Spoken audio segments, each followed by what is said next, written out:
Hello. Hi, everybody. Hi. This is Maya, Lois, David, and the other Maya. If you're new to our channel, we are first year of Camosun College nursing students, and in today's episode of our podcast, we're going to be talking about the implications of social media use on the nursing profession. Alrighty, so as we all know, social media is definitely a lifeline in this modern age. And on one hand, social media in nursing can definitely be beneficial through e-learning, spreading positive health promotion, and as well as just, confirming some medication before you administer it to a patient. However, there are some negative implications of social media as well within nursing practice. And this podcast is going to be going over a lot of them today, specifically within TikTok. So, without further ado, let's take a look at the first TikTok. Okay, wait, let me pull it up. Okay. My ick is when you come in for your induction talking about, can I take a shower and eat? What? My ick is when you ask me how much the baby weighs, and it's still in your hands. Dad comes outside and asks for a paternity test right outside the room door. Saying you don't want any pain medicine, no epidural, but you are at an 8 out of 10 pain with just a Cervidil, and you're still closed, fingertip. When we've already told you to push the call light, but every 5 minutes, your family member coming at the front desk asking for something else. Excuse me, can I have a blanket? Another ick, when you're going room to room between one baby mama and your other baby mama. Oh no. Ick. Say that. It's the unlimited trips to the nurses station for me. Alright, so obviously there was lots to unpack there. The first thing that I wanted to talk about with that is the BCCNM professional standards. First one being professional responsibility and accountability. As nurses, we have this professional identity that we need to fulfill, especially within the way people see us with having so much credibility and authority, and to kind of diminish that kind of nurse-patient relationship, especially online when someone's at their most vulnerable state, is pretty insane. Moving into the next one, client-focused provision of care. So clients should be the center of every single thing that a nurse does. And during a time such as birth, when it is supposed to be the happiest time for this patient, probably connecting with their child and as well as their whole family, and to just kind of sweep that aside and publish it on social media, and I feel like diminishing kind of how special of a moment that is by saying that everything that they're doing is so-called icks. Anything you guys wanted to add on that part of it? I think that's just such a monumental moment in somebody's life to have a child, and this is what they get to remember from that experience. 1,000,000%. And I think that's a really negative experience for someone to have, for sure. Yeah, of course. And also just like that's the most, I feel like there's definitely other things you can be in for the hospital, but having birth, the nurse is seeing every single part of you and seeing you at a time when there's no hiding anything. So, David, you were gonna say something. I was gonna say that as nurses or future nurses, we should also take into account what we want to specialize in and see all the possibilities that will, that both positive and negatives of those specialties, and we should really double check before we pick our specialty, because it's not for everyone. Like, all specialties is for different people, and we should really just be mindful when picking our work environments. Yeah, you gotta know what it's gonna entail before you choose it. Yeah. Also, just a thought process of filming something like that. If you don't have anything nice to say, and that goes for anything in general, just don't say it. They teach that in kindergarten, people. Yeah, and the last professional standard was ethical practice. So obviously this video breaks a bunch of, I'd say ethics and morals, but some of them just on a surface level, mocking patients, especially as we talked about during such a vulnerable time, breach of confidentiality, talking about baby mamas and such. Not professional language. No, not professional at all. As well as posting in the hospital and not providing that person-centered care, because not only did one nurse make this video, but a whole gaggle of them decided that this was okay to post. Not one of them thought, maybe maybe this isn't the best idea. Maybe this, might hurt. And that goes Some to people's say feelings. the decision-making skills there obviously aren't developed, No, and that's no, something no. that's really important Definitely to the not, nursing yeah. practice. And Okay, so we can move on to mine then. Nothing beats a Jet2 holiday. And right now, you can save £50 per person. That's £200 off for a family of 4. wild. So, Wild. that's a tough one, tough watch. So in this video here, she's stating on social media that she plans to treat a patient differently because of a personal relationship she has outside of the hospital. And that really does violate the CNA's maintaining professional boundaries.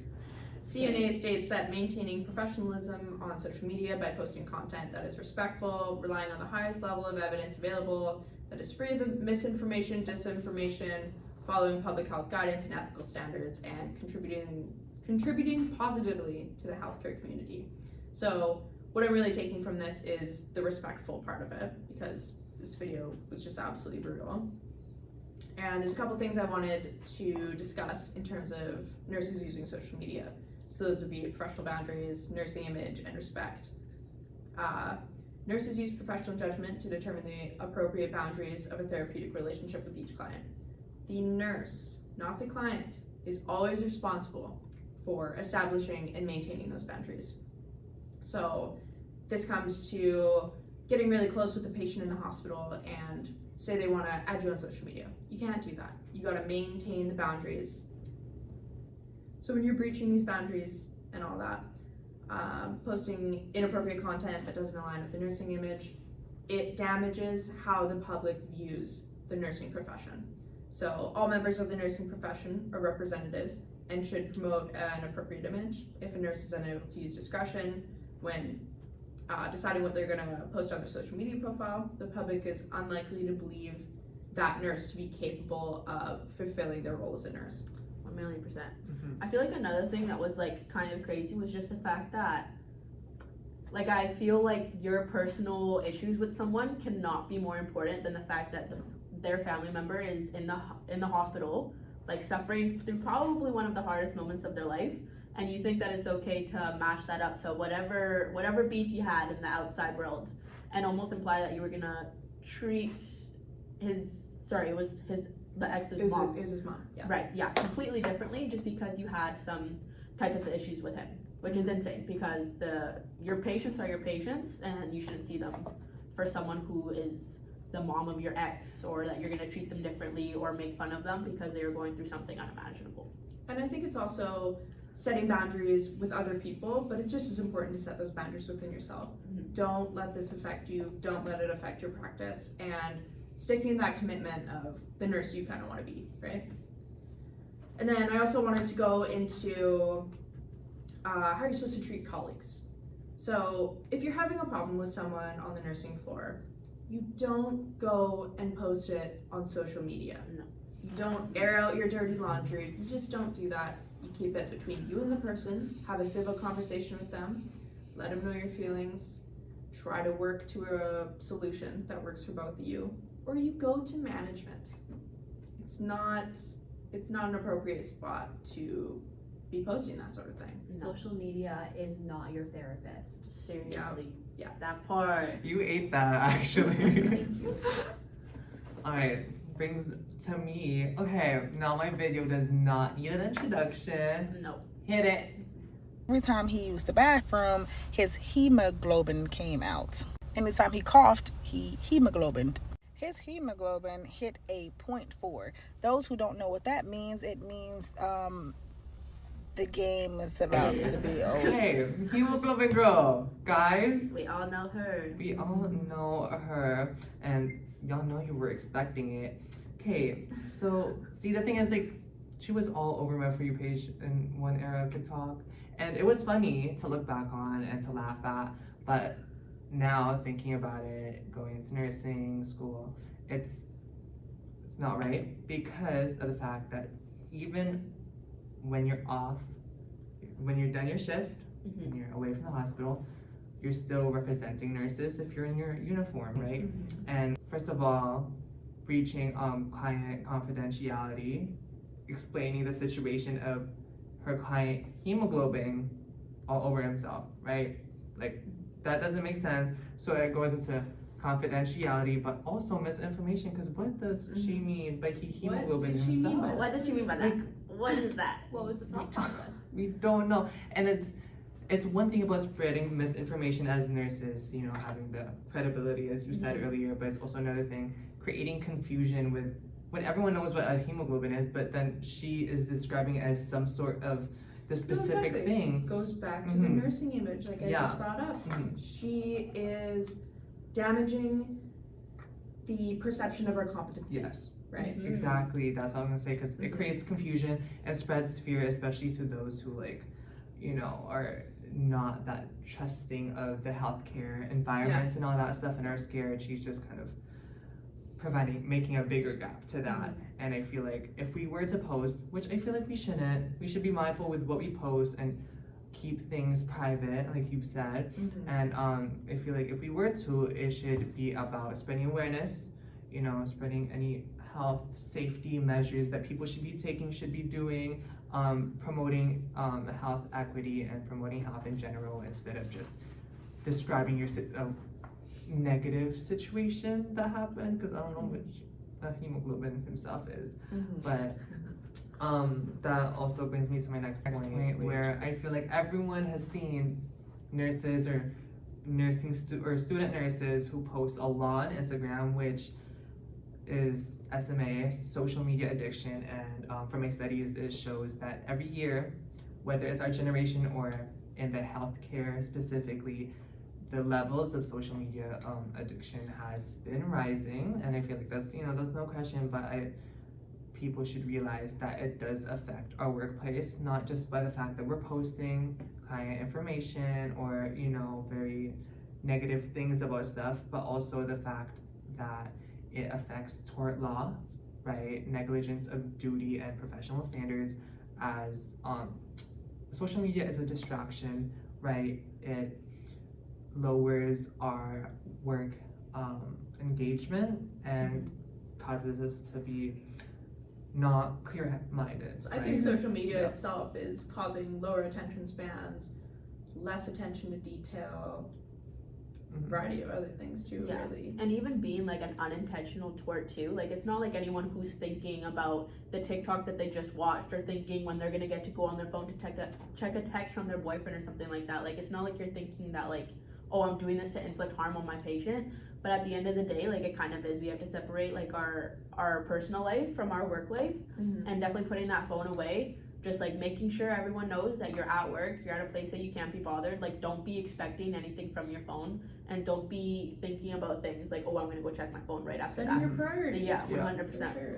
And I feel like, you know, having that distraction in a high, I'd say, stressful environment really causes a damage to one's mindfulness, and it, you know, like, affects their emotional, like, stability and their mental clarity, and also it provides inadequate therapeutic communication, if, especially with like the 100%, new you're not lingo all there, and all yeah. that stuff.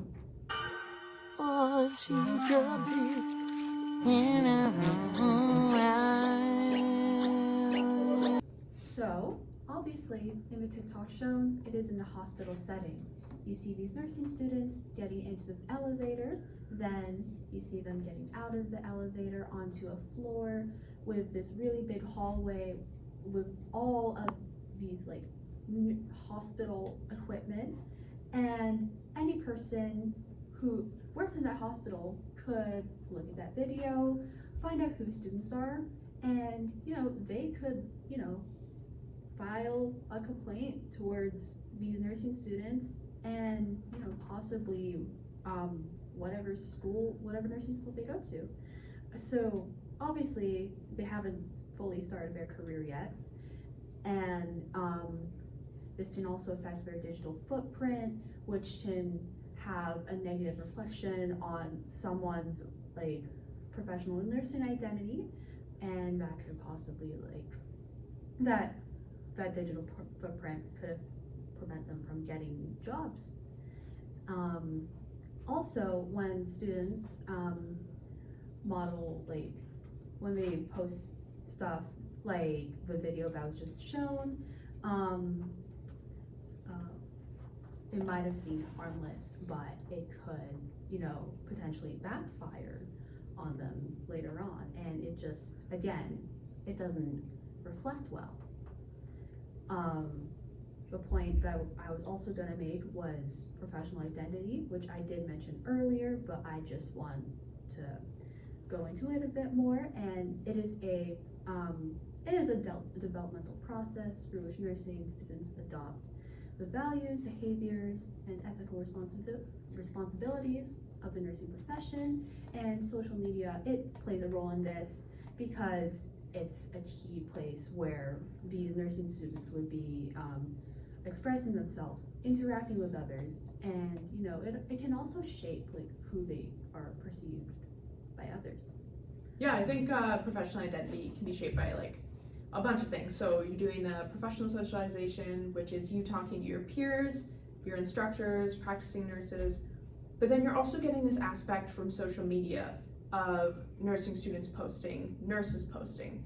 And I think these negative posts online is damaging the nursing profession, and then these nursing students are basing their nursing practice off of what they're seeing online.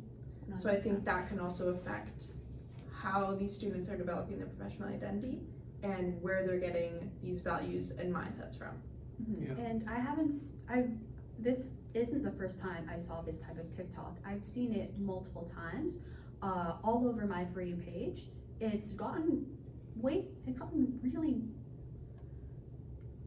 way too normalized. I'm gonna say that. It is way too normalized.